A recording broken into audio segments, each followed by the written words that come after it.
اعوذ باللہ من الشیطان الرجیم پناہ مانگتا ہوں میں اللہ کی شیطان مردود سے۔ بسم اللہ الرحمن الرحیم شروع اللہ کا نام لے کر جو بڑا مہربان نہایت رحم والا ہے۔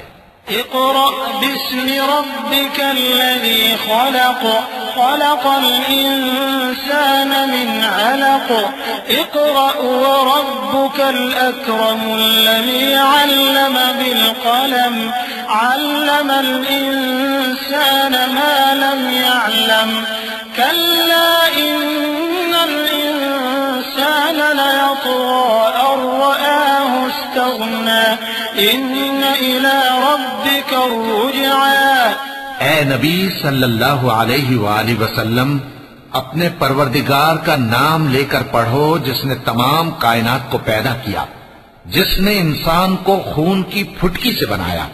پڑھو اور تمہارا پروردگار بڑا کریم ہے، جس نے قلم کے ذریعے سے علم سکھایا اور انسان کو وہ باتیں سکھائیں جن کا اس کو علم نہ تھا، مگر انسان سرکش ہو جاتا ہے اس بنا پر کہ وہ اپنے آپ کو بے نیاز سمجھتا ہے۔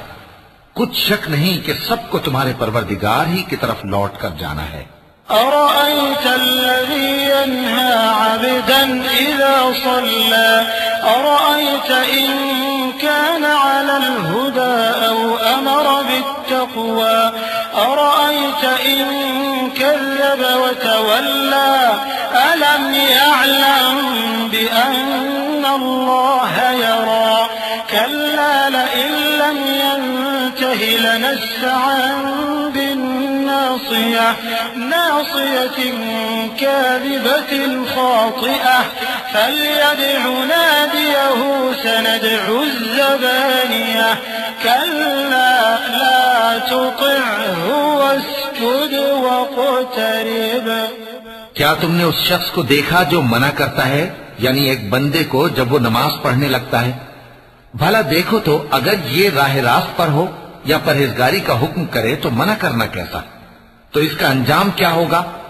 ذرا دیکھو تو اگر اس نے دین حق کو جھٹلایا اور اس سے منہ موڑا، کیا اس کو معلوم نہیں کہ اللہ دیکھ رہا ہے؟